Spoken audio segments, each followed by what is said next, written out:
2022-23 రాజీవ్ ఆరోగ్యశ్రీలో నెలకు 102 కోట్ల రూపాయలు దాదాపుగా బుక్ అయితే ఈరోజు 25-26లో ప్రతి నెల 184 కోట్ల రూపాయల హాస్పిటల్కి ప్రజలు వైద్యం కోసం వెళ్తున్నారు అధ్యక్ష. అందులో కూడా గవర్నమెంట్లో 54 కోట్లు, 22-23లో ప్రైవేట్లో 48 కోట్లు. ఈరోజు గవర్నమెంట్లో 87 కోట్లు, ప్రైవేట్లో 97 కోట్లు.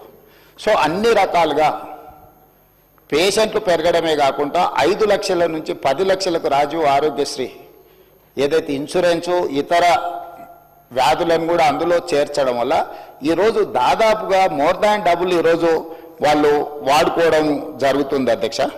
అదేవిధంగా ఈరోజు అంతకుముందు సీఎం రిలీఫ్ ఫండ్ ఒకసారి తీద్దాం అధ్యక్ష. సీఎం రిలీఫ్ ఫండ్ చెక్కులలో జరిగిన అవినీతి వెనకాల ఎవరు పిఏలు ఉన్నారు, ఎవరు ఆఫీసు సిబ్బంది ఉన్నారు, నిన్న మన కేసులు కావడము, ఇవన్నిటినీ ఎవరైతే పేరు మీద చెక్కులు తీసుకెళ్ళి ప్రైవేట్ ఖాతాలలో వేసుకొని ఎట్లా సీఎం రిలీఫ్ ఫండ్ను దుర్వినియోగం చేసిండ్రో కేసులు ఉన్నాయి, విచారణ కూడా జరుగుతుంది అధ్యక్ష.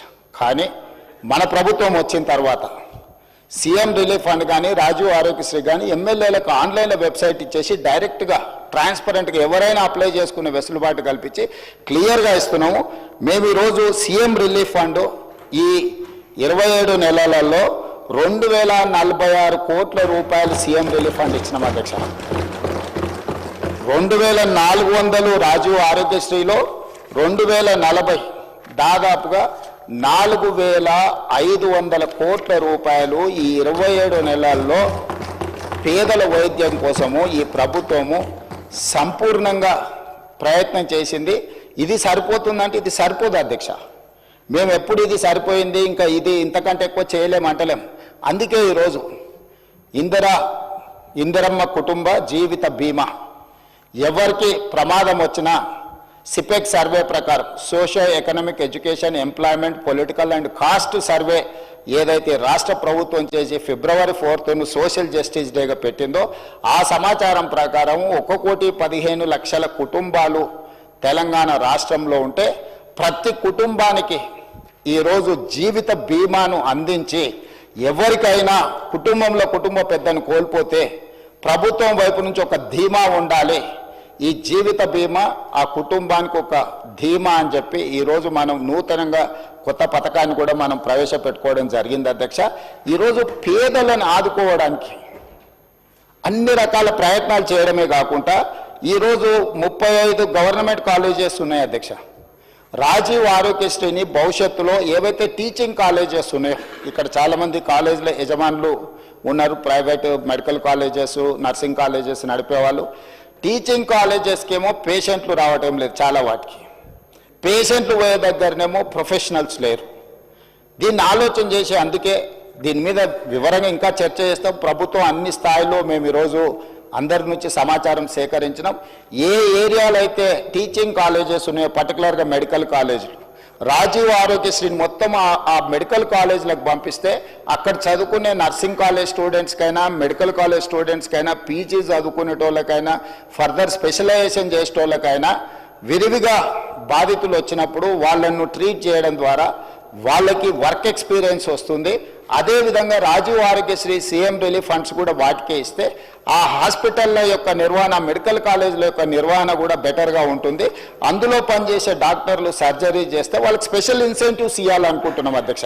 ఈరోజు జీతభత్యాలకే పనిచేసే వాళ్ళు అప్పుడప్పుడు ప్రైవేట్ హాస్పిటల్స్లలో కూడా సర్జరీలు చేస్తున్నారు. వీటన్నిటినీ మనకు తెలుస్తూ ఉంది. అందుకే ఇప్పుడు ఏం ఆలోచన చేస్తుంది ప్రభుత్వం, ఈ టీచింగ్ కాలేజెస్లో చదువులు చెప్పే ఎవరైతే డాక్టర్స్ ఉన్నారో స్పెషలైజ్డ్ ఉన్నారో వాళ్ళు సర్జరీలు చేస్తే సర్జరీలకు వాళ్ళకి స్పెషల్ ఇన్సెంటివ్ ఇవ్వడం ద్వారా వాళ్ళని ప్రోత్సహించాలని ఈ Rajiv Aarogyasri CM relief fund ఇవన్నీ కూడా ఈ మెడికల్ కాలేజెస్కి ఎప్పుడైతే వెళ్తాయో నిధులు హాస్పిటల్ల నిర్వహణ చాలా పకడ్బందీగా జరుగుద్ది. రెండవది అదనంగా పనిచేసే వైద్యులకు అదనపు జీతభత్యాలు వస్తాయి. మూడవది ఈరోజు మనము పెద్ద చదువులు చదువుకున్న డాక్టర్లను హాస్పిటల్ల మేనేజ్మెంట్ కూడా వాళ్ళని చూడమంటున్నాం. సో నర్సులు వచ్చిందా, ఊడ్చే వాళ్ళు వచ్చిందా, తూడ్చే వాళ్ళు వచ్చిందా, మిగతా సిబ్బంది వచ్చిందా లేదా అని పెద్ద డాక్టర్లు సూపరింటెండెంట్స్ చూడాలంటే వాళ్ళు చదువుకున్న చదువుకి వాళ్ళ మైండ్ సెట్కి వాళ్ళ వ్యవహార శైలికి ఇది సూట్ అవ్వడం లేదు. అందుకే ఈరోజు ఈ నిర్వహణ మొత్తం సపరేట్ చేసి దీనికి సపరేట్గా ఒక గ్రూప్ 1 ఆఫీసర్నో లేకపోతే ఒక గ్రూప్ 2 ఆఫీసర్నో ఇతర సిబ్బందిని పెట్టి ఈ సిబ్బంది యొక్క నిర్వహణ బాధ్యత మొత్తం ఒక వింగ్ అప్పచెప్పి పేషెంట్లకు ట్రీట్మెంట్ చేసే బాధ్యతను కంప్లీట్గా ప్రొఫెషనల్గా డాక్టర్లతో చేయించాలనుకుంటున్నాం. ఇప్పటివరకు మొత్తం పేషెంట్లను చూడడమే కాకుండా హాస్పిటల్ వ్యవస్థను నిర్వహించే బాధ్యత కూడా సూపరింటెండెంట్ మీదనే ఉంటుంది. దాంతో అతను నర్సు వచ్చిందా, లేకపోతే ఊడ్చేవాడు వచ్చిందా, సిబ్బంది వచ్చిందా రాలేదా, వాచ్మెన్ వచ్చిందా లేదా, బయట పార్కింగ్ ఎవరు చూస్తున్నారు, లేకపోతే క్యాంటీన్లో ఏముంది ఏం లేదు, అతను చూడలేడు. అతని టెంపర్మెంట్కి అది సూట్ అవ్వదు. రెండోది అతను క్వాలిటీగా కూడా పనిచేయలేడు. అతను లోపల సర్జరీ చేయాలన్నా, వచ్చిన పేషెంట్లను చూడాలన్నా, ఇన్ పేషెంట్లను చూడాలన్నా, అవుట్ పేషెంట్లను చూడాలన్నా, ఈ సమస్యలు ఉన్నాయి. కాబట్టి మన ప్రభుత్వం దీన్ని కూడా ఆలోచన చేసి ఈరోజు ఈ 2 పనులను రెండింటిని సపరేట్గా ఈరోజు మనము డీల్ చేయాలనుకుంటున్నాం అధ్యక్ష. 3వ పాయింట్, కొన్ని వేల మంది తెలంగాణ నుంచి ఇతర దేశాలలో డాక్టర్లుగా ఈరోజు పనిచేస్తున్నారు. వాళ్ళు తల్లిదండ్రులను చూడడానికో, ప్రాంతాన్ని చూడడానికో, లేకపోతే ప్రాంతం మీద అభిమానంతో వచ్చినప్పుడు వాళ్ళు 4-5 రోజుల్లో కుటుంబ వ్యవహారాలు చక్కదిద్దుకుంటే ఒక 20 రోజులు ఎక్స్ట్రా ఉన్నప్పుడు వాళ్ళు అత్యంత అధునాతనమైన వైద్యశాలలో పనిచేయడం కూడా అత్యున్నత చదువులు చదువుకున్న డాక్టర్లు. వాళ్ళందరితో నేను మా దామోదర్ రాజనరసింహ గారు మాట్లాడి ఒక ప్లాట్ఫామ్ క్రియేట్ చేస్తున్నాం. డాక్టర్ సంజయ్కి కొంచెం ఇది ఎక్కువ అవగాహన ఉండే అవకాశం ఉంది. ఆ డాక్టర్లు అందరినీ ఆన్లైన్లో ఒక వెబ్సైట్ క్రియేట్ చేస్తున్నారు. వాళ్ళు ఎప్పుడు మన ప్రాంతానికి వస్తుండ్రు, ఏ టైంలో వాళ్ళు ఈ స్పెషల్ డిసీజెస్ కానీ, సర్జరీలు కానీ, లేకపోతే మెడికల్ కాలేజీలకు వెళ్ళి చదువులు చెప్పడానికి సమయం ఇండికేట్ చేస్తే ఆ టైంలో వాళ్ళని ఆయా హాస్పిటల్స్లలో వాళ్ళ సేవలను వినియోగించుకోవాలని చెప్పి ఈరోజు వాళ్ళందరితో చర్చ చేసినాం. వాళ్ళందరినీ కూడా ఒక కొలికి పట్టుకొచ్చినాం అధ్యక్ష. ఈరోజు ఈ ప్రాంతంలో ఉండి, గ్రామీణ ప్రాంతాలలో ఉండి, ఉస్మానియా, కాకతీయ యూనివర్సిటీలలో మంచి చదువులు చదువుకొని ఇతర దేశాలకు వెళ్ళి గొప్ప పేరు సంపాదించిన డాక్టర్లు ఈరోజు తిరిగి సొంత ప్రాంతానికి ఏదైనా చేయాలనుకుంటున్నారు. ఇప్పటి వరకు ఎలాంటి వెసులుబాటు లేదు. ఏ డాక్టర్ ఎప్పుడు ఇండియాకు వస్తుండు, తెలంగాణకు వస్తుండు, లేకపోతే సొంతూరుకు వస్తుండు, ఎప్పుడైనా వెళ్తుండు, అతని సమయం ఎప్పుడు ఎలా కేటాయించగలడానికి ఏమీ వెసులుబాటు లేదు. అందుకే మన ప్రభుత్వం ఈరోజు స్పష్టంగా వాళ్ళతో చర్చించి మనం ఈరోజు ఒక ప్రత్యేకంగా ఒక website medical and health department నుంచి క్రియేట్ చేసి ఏ డాక్టర్ ఏ నెలలో ఏ సమయంలో మన దగ్గరకు వస్తున్నాడో ఆ సమయంలో అతను వైద్య సేవలు ఏమన్నా అందించాలనుకుంటుండే ఇక్కడ ఉండే పేదలకు ఉచితంగా, అదేవిధంగా ఇక్కడ ఉండే మెడికల్ కాలేజీలలో వెళ్ళి అతని ఎక్స్పీరియన్సు, అతని అనుభవాన్ని పాఠాల కింద ఏ విధంగా చెప్పాలనుకుంటుండో ఈరోజు విదేశాలలో నిపుణులైన డాక్టర్లను తెలంగాణ కూడా వాళ్ళ సేవల్ని వినియోగించుకోవాలనుకుంటుంది. కాబట్టి వాటికి కూడా ఒక ప్రత్యేకమైన ఏర్పాట్లను చేస్తున్నాం అధ్యక్ష. అదేవిధంగా టీమ్స్ ఈరోజు వరంగల్లో కానీ, అల్వాల్లో కానీ, లేకపోతే ఎల్బీ నగర్లో కానీ, సనత్ నగర్లో కానీ, నిమ్స్ కానీ వీటన్నిటిని కూడా స్పెషలైజ్డ్ హాస్పిటల్స్ కింద చేయడమే కాకుండా ఈ CM relief fund, Rajiv Aarogyasri, LOC ఈరోజు ఇప్పుడు ముందుగానే మనం లెటర్ ఇవ్వాల్సిన పరిస్థితి. ఇప్పుడు ఓన్లీ నిమ్స్కే ఇస్తున్నాం నాకు తెలిసినంత వరకు. సో ముందస్తుగా ఎవరికైనా ఇబ్బంది వచ్చినప్పుడు వైద్య సహాయం అందించాలి అంటే నిమ్స్కు తప్ప మనం ఎల్ఓసి ఇస్తలేం. ఎందుకంటే ప్రైవేట్ హాస్పిటల్స్కి ఇస్తే మిస్యూజ్ అవుతుందని రకరకాల ఆరోపణలు, ఇవన్నీ కొన్ని సమస్యలు ఉన్నాయి. అందుకోసమని ఈరోజు ఈ హాస్పిటల్స్ని అన్నిటిని కూడా బాగా చేసి రాజీవ్ ఆరోగ్యశ్రీ ద్వారా కానీ, సీఎం రిలీఫ్ ఫండ్ ద్వారా ఏదైతే మనం ఫండ్స్ ప్రైవేట్ హాస్పిటల్స్కి ఇస్తున్నామో ఈ నిధులను కూడా ఈరోజు సనత్ నగర్, అల్వాల్, ఎల్బీ నగర్, అదేవిధంగా ఉస్మానియా యూనివర్సిటీకి ఈరోజు ఎన్నో ఏళ్ళ నుంచి మీకు తెలుసు ఉస్మానియా హాస్పిటల్ 100 సంవత్సరాల పైబడ్డది, ఇంకా అక్కడే ఉంది. దాన్ని ఇతర ప్రాంతాలలో నిర్మించాలంటే రకరకాల వివాదాలు జరిగినాయి. ఉన్న హెరిటేజ్ బిల్డింగ్ను కూడా గత ప్రభుత్వం కూలగొట్టాలనుకొని రకరకాల చర్చలు జరిగినాయి. నేను వివాదాల జోలికి వెళ్ళదలుచుకోలేదు. ఈరోజు గోషమహల్లో 30 ఎకరాలలో 3,000 కోట్ల రూపాయలతో ఉస్మానియా నూతన భవనాన్ని ఈరోజు 2,000 పడకలతో మనం నిర్మించుకునే పనులు మొదలుపెట్టిన పనులు వేగంగా జరుగుతూ ఉన్నాయి. ఈరోజు గాంధీ హాస్పిటల్, వరంగల్ హాస్పిటల్ వీటన్నిటిని కూడా పూర్తి స్థాయిలో నిర్మాణం చేసి ఒక 10,000 పడకల ఆసుపత్రులు ఈరోజు 10,000 పడకలు అదనంగా ఈరోజు వినియోగంలోకి పేదలకు సేవలు అందించడానికి, వైద్యం అందించడానికి అందుబాటులో వస్తున్నాయి.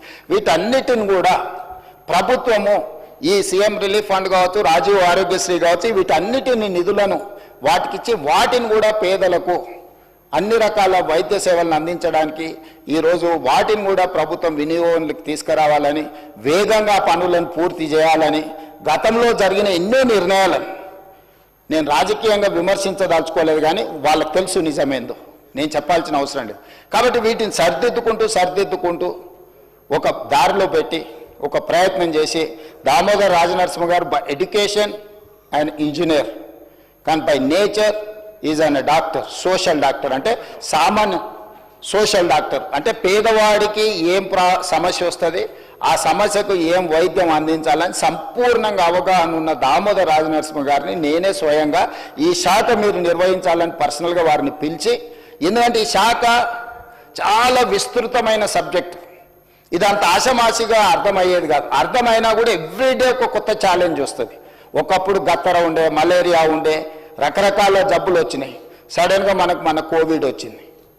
లేదు ఇట్లా ఎప్పటికప్పుడు ఏ రకమైన జబ్బులు సమాజంలో ఎట్లొస్తున్నాయి, ఎందుకు వస్తున్నాయి, ఎవరికీ తెలియదు. రకరకాల ఇవి అంటే ఈ ఛాలెంజెస్ని ఎప్పటికప్పటికి మంత్రితో పాటు అధికారులు కూడా ఎప్పటికప్పుడు నేర్చుకోవాల్సిన సబ్జెక్ట్. మిగతా ఇష్యూస్ కంటే కూడా ఐటీ పరిశ్రమల కంటే కూడా మెడికల్ అండ్ హెల్త్ అనేది ఒక ఛాలెంజ్. ఈ ఛాలెంజ్ని ఎప్పటికప్పుడు చదివితే తప్ప రోజు పరీక్షకు ఐఏఎస్కి ప్రిపేర్ అయినట్టు మంత్రి ఆ రేంజ్లో ప్రిపేర్ అయ్యి అర్థం చేసుకుంటే తప్ప మన పేదలకు వైద్యం అందించలేని పరిస్థితి. అందుకే క్వాలిఫైడ్ పర్సన్ ఈరోజు మనకు ఆ శాఖను నిర్వహిస్తున్నాడు. వారు ఇచ్చిన సూచనలు డెఫినెట్గా తప్పకుండా దాంట్లో ఏమేమి ప్రజలకు ఉపయోగపడుతుందో వాటన్నిటినీ స్వీకరిస్తాం. ఇంకా వారు చాలా మీటింగులు కూడా ఏర్పాటు చేసిండ్రు మంత్రి గారు. భవిష్యత్తులో కూడా ఈ అన్ని రిఫార్మ్స్ తీసుకురావాలనుకుంటున్నాం. ఇంకేమైనా సూచనలు ఇచ్చినా తప్పకుండా వాటిని ప్రభుత్వం తీసుకుంటుంది. ఏదేమైనా ఈ రాష్ట్ర ప్రభుత్వం యొక్క ప్రాధాన్యము విద్య, పేదల వైద్యం, ఈ రెండింటి మీద ప్రత్యేకమైన ఫోకస్ పెట్టి, ఈరోజు ఒకప్పుడు భోజనం లేదు, కానీ ఈరోజు భోజనం వచ్చింది, కానీ న్యూట్రిషన్ ఫుడ్ లేదు. సో ఈరోజు ప్రజలకు న్యూట్రిషన్ ఫుడ్ అందించాలనుకుంటున్నాం. ఒకప్పుడు విద్య లేదు, విద్య అన్ని ప్రాంతాలకు వచ్చింది, కానీ క్వాలిటీ ఎడ్యుకేషన్, స్కిల్ ఎడ్యుకేషన్ లేదు. సో అందుకే ఈరోజు నర్సరీ నుంచి 12th క్లాస్ వరకు విద్యాపరంగా కానీ వైద్యపరంగా కూడా ప్రైమరీ హెల్త్ సెంటర్ నుంచి స్పెషలైజ్డ్ హాస్పిటల్స్ వరకు ఒక ప్రత్యేక ప్రణాళిక తీసుకొని ముందుకు వెళ్తున్నాం. డెఫినెట్గా సభ్యులు ఏదైతే సూచనలు చేసిండ్రో, కన్సర్న్ ఎక్స్పర్ట్స్ చేసిండ్రో పేదల వైద్యం కోసం, డెఫినెట్గా ఈ ప్రభుత్వం వాటన్నిటి మీద దృష్టి పెడుతుంది. ప్రభుత్వం ఈ కొన్ని విషయాలలో నిధుల సమస్యలు ఎన్ని ఉన్నా ఇంకెక్కడైనా కోతలు విధిస్తాం, కానీ పేదల విద్య విషయంలో, పేదల వైద్యం విషయంలో ఒక్క రూపాయి కూడా కోత విధించాం. అవసరమైన మేరకు నిధులను అందించి ఒక మంచి రోల్ మోడల్గా రాష్ట్రాన్ని ముందుకు తీసుకెళ్తాం తమ ద్వారా సభ్యులకు తెలియజేస్తున్నా. అధ్యక్ష, Question hour is over.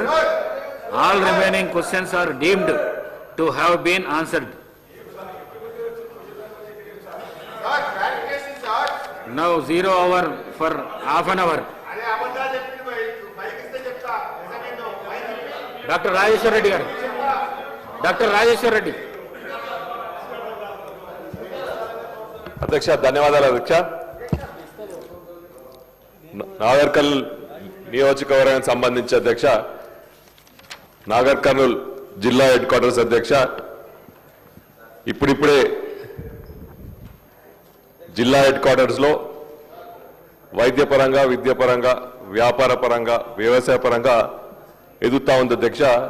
దాన్ని దృష్టిలో పెట్టుకొని ట్రాఫిక్, అదేవిధంగా పాపులేషన్, ఫ్లోటింగ్ పాపులేషన్ కూడా చాలా పెరిగింది.